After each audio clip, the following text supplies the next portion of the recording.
I'm being honest, I'm pretty late to the McGee show. And it's kind of embarrassing, I know.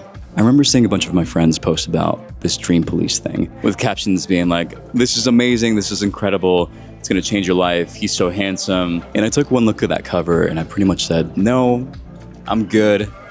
I don't wanna listen to screamo, metal, rock.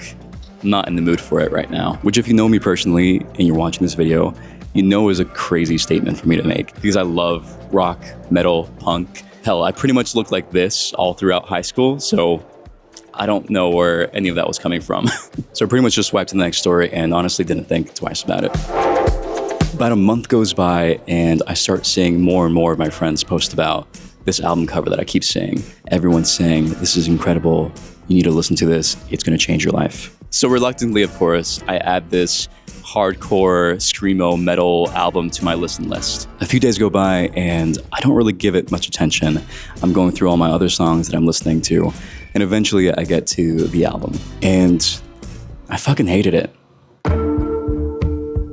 I didn't get it. I didn't understand it. It didn't make any sense to me. So here I am with these conflicting emotions of everyone's praising this album. Why do I hate it? So I listened to it 4 more times, front to back. After that, I immediately sent it to my grandma. I sent it to all my friends, to my family.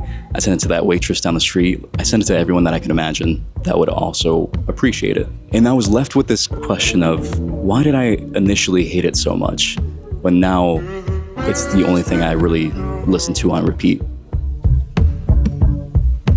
This idea of marketing or brand is so interesting to me because it gives people an idea of what you're offering.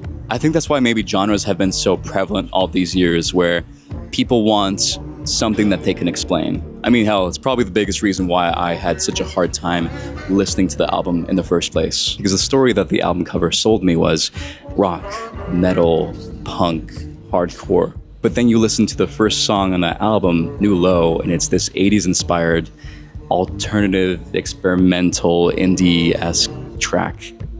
And I had no idea how to handle that. And of course, my first reaction to all of that was, I don't like this at all. It took me 4 full listens to actually understand it or have it click with me. I had to take the idea of what I thought the album was gonna sound like and try to replace it with what it actually did sound like.